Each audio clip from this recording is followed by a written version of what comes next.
जरा सोचिए, 5वीं शताब्दी ईसा पूर्व का ग्रीस, जब हर जगह देवताओं के नियम, परंपराओं की कठोर जंजीरें और समाज द्वारा गढ़े गए सत्य को ही अंतिम माना जाता था। ऐसे समय में एक व्यक्ति खड़ा हुआ और उसने घोषणा की, मनुष्य ही हर चीज का माप है। यह था प्रोटैगोरस ऑफ एबडेरा, एक ऐसा विचारक जिसने स्थापित मान्यताओं को हिला दिया और यह कहकर दुनिया को चुनौती दी कि सत्य कोई स्थायी वस्तु नहीं है, बल्कि हर व्यक्ति की दृष्टि के अनुसार बदलता है। क्या आप कल्पना कर सकते हैं उस समय लोगों पर इस विचार का क्या असर हुआ होगा, जब पहली बार किसी ने यह कहा कि देवताओं का सत्य या समाज का सत्य सब सापेक्ष है और असली मापदंड केवल इंसान है। एबडेरा थ्रेस का एक छोटा लेकिन सांस्कृतिक रूप से समृद्ध नगर, 5वीं शताब्दी ईसा पूर्व का समय था। ग्रीक नगर राज्यों में बौद्धिक बहसें और राजनीतिक उथल-पुथल चरम पर थी। यही जन्म हुआ प्रोटैगोरस का। प्रोटैगोरस का परिवार सामान्य था, लेकिन उसकी बुद्धि असाधारण। बचपन से ही उसमें एक अनोखी क्षमता थी, वह हर बात पर सवाल करता।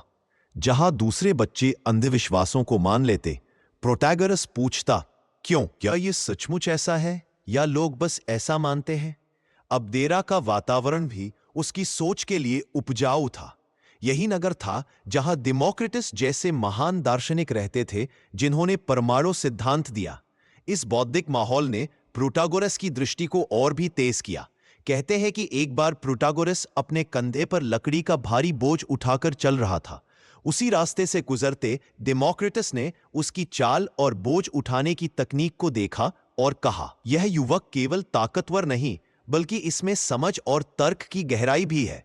यही घटना उसके जीवन का मोड़ बनी। प्रोटैगोरस डेमोक्रिटस का शिष्य बन गया और दर्शन की ओर मुड़ा। धीरे धीरे उसने महसूस किया कि दुनिया में सबसे बड़ी चीज है भाषा और तर्क। उसने लोगों से संवाद करना शुरू किया, बहस करना सीखा और जल्द ही वह सोफिस्ट कहलाने लगा, यानी ऐसा व्यक्ति जो शिक्षा देता है, तर्क करता है और दूसरों को भाषा और बुद्धि से सशक्त बनाता है।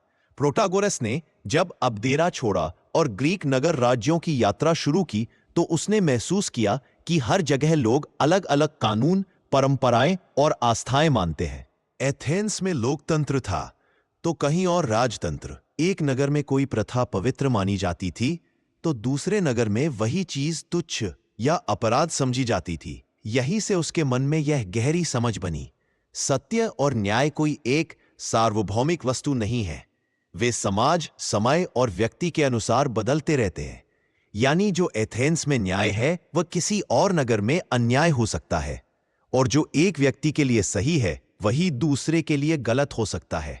प्रोटैगोरस ने इन अनुभवों को अपने महान वाक्य में ढाला, मनुष्य ही हर चीज का माप है। Man is the measure of all things. इसका अर्थ यह था कि किसी वस्तु की सच्चाई, अच्छाई या बुराई का निर्णय किसी देवता, किसी परम सत्य या किसी सार्वभौमिक नियम से नहीं होता, बल्कि यह व्यक्ति की अनुभूति और दृष्टिकोण से तय होता है। यहीं से प्रोटैगोरस सोफिस्ट कहलाया। वह नगर नगर घूमकर युवाओं को सिखाने लगा कि कैसे भाषा और तर्क का उपयोग करके वे अपने विचारों को मजबूत कर सकते हैं। उसकी शिक्षा केवल सिद्धांत नहीं थी, वह युवाओं को अदालतों, सभाओं और राजनीतिक बहसों के लिए तैयार करता था, क्योंकि लोकतंत्री जो सबसे अच्छी तरह बोल सकता था वही जनता को प्रभावित कर सकता था। प्रोटैगोरस कहता था, ज्ञान केवल किताबों या गुरुओं से नहीं आता, ज्ञान आता है तब जब आप हर दृष्टिकोण को परखते हैं और अपने लिए सत्य गढ़ते हैं। उसका यह दृष्टिकोण ग्रीस में तूफान की तरह फैल गया। कुछ लोग कहते हैं प्रोटैगोरस युवाओं को तर्क सिखाकर स्वतंत्र बना रहा है, लेकिन कुछ लोग उसे खतरनाक मानते, क्योंकि अगर हर किसी का सत्य अलग है तो फिर कोई निश्चित नैतिकता, कोई स्थायी न्याय, कोई स्थायी धर्म कैसे रह सकता है। प्रोटैगोरस ने जब एथेंस की धरती पर कदम रखा तो उसके विचारों और तर्क शक्ति ने वहां की बौद्धिक दुनिया को हिला दिया।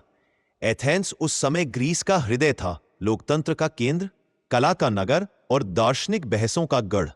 यहां सुकरात, एथेनियन राजनीतिज्ञ और वक्ता हर दिन अगोरा बाजार चौक में चर्चा करते थे। ऐसे माहौल में प्रोटैगोरस का आगमन किसी साधारण घटना की तरह नहीं था, बल्कि यह एक नई बौद्धिक लहर की शुरुआत थी। पेरिक्लीस, जो उस समय एथेंस का सबसे शक्तिशाली नेता था, प्रोटागरस से अत्यधिक प्रभावित हुआ। कहते हैं कि पेरिक्लीस ने ही प्रोटागोरस को बुलवाया और उसे आग्रह किया कि वह युवाओं को वक्तृत्व और तर्कशास्त्र सिखाए। यहीं से सोफिस्ट आंदोलन ने अपनी जड़ें मजबूत की। प्रोटागोरस का तरीका अनोखा था। वह केवल ज्ञान नहीं देता था, बल्कि युवाओं से प्रश्न करता, उन्हें उलझाता और फिर सिखाता कि कैसे किसी भी तर्क को मजबूत किया जा सकता है। वह कहता, हर बहस के दो पहलू होते हैं। यदि तुम सही ढंग से तर्क कर सको तो किसी भी पक्ष को मजबूत बना सकते हो। यहां से सोफिस्ट्स की सबसे बड़ी विशेषता सामने आई। वे केवल सत्य की खोज नहीं करते थे, बल्कि भाषा और तर्क की शक्ति का उपयोग सिखाते थे। उनके लिए जीतना और मनाना उतना ही महत्वपूर्ण था जितना सत्य को जानना। प्रोटागोरस ने अपने व्याख्यानों में युवाओं को सिखाया कैसे अदालतों में प्रभावशाली दलील दी जाए, कैसे सभाओं में जनता को अपने पक्ष में किया जाए और कैसे राजनीति में भाषा को हथियार बनाया जाए। लेकिन यही चीज उसे विवादों में भी ले आई, क्योंकि बहुत से दार्शनिक, खास तौर पर सुकरात और उसके शिष्य, मानते थे कि प्रोटागोरस युवाओं को सत्य से दूर करके केवल तर्क की चालबाजी सिखा रहा है। सुकरात का विश्वास था कि सत्य सार्वभौमिक है, जबकि प्रोटागोरस कहता था कि सत्य व्यक्ति व्यक्ति पर निर्भर है। यही द्वंद्व ग्रीक दर्शन के इतिहास में सबसे बड़ी बहसों में से एक बना।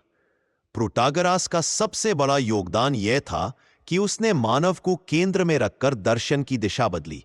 उसने देवताओं या किसी परम नियम से हटकर कहा, मनुष्य के अनुभव, मनुष्य की दृष्टि ही अंतिम कसौटी है। इतिहासकार बताते हैं कि प्रोटागोरस ने कई ग्रंथ लिखे, लेकिन दुर्भाग्यवश ज्यादातर समय के साथ खो गए। उसकी सबसे प्रसिद्ध कृति का नाम था सत्य, ऑन ट्रूथ। उसने अपना वह अमर वाक्य लिखा था, मनुष्य ही हर चीज का माप है। लेकिन इस किताब का एक और हिस्सा ऐसा था जिसने पूरे ग्रीस को हिला दिया। प्रोटागोरस ने लिखा, देवताओं के अस्तित्व के बारे में मैं कुछ नहीं कह सकता, न तो यह कि वे हैं, न यह कि वे नहीं हैं, क्योंकि यह जानना असंभव है। उस समय जब ग्रीक समाज में देवताओं की पूजा, मंदिर और धार्मिक परंपराएं गहरी जड़ें जमा चुकी थीं, प्रोटागोरस का यह कथन एक सीधी चुनौती जैसा था। जैसे ही यह विचार फैला, धार्मिक नेताओं और कई राजनेताओं ने प्रोटागोरस पर नास्तिकता और धर्म विरोध का आरोप लगाया। उसकी किताबों की प्रतियां सार्वजनिक रूप से जलाई गईं। उसके खिलाफ मुकदमा चला और उसे एथेंस से निष्कासित कर दिया गया। इतिहासकारों का मानना है कि यह घटना लगभग 411 ईसा पूर्व के आसपास हुई।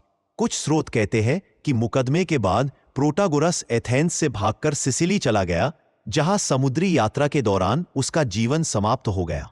कहते हैं उसका जहाज डूब गया और वह समुद्र में समा गया। भले ही उसका अंत दुखद था, लेकिन उसके विचार अमर हो गए। उसने पश्चिमी दर्शन को यह सिखाया कि सत्य और न्याय कोई स्थिर वस्तु नहीं है, मानव अनुभव ही सबका केंद्र है। तर्क और भाषा वो शक्ति है जिनसे समाज बदल सकता है। उसके बाद प्लेटो और एरिस्टोटल जैसे दार्शनिकों ने उसकी आलोचना की, लेकिन यह भी सच है कि अगर प्रोटागोरस और सोफिस्ट्स न होते तो सुकरात और प्लेटो के दर्शन भी वैसे, क्योंकि सोफिस्ट्स ने ही यह मंच तैयार किया था जहां से दर्शन ने तर्क और भाषा को गंभीरता से लेना शुरू किया।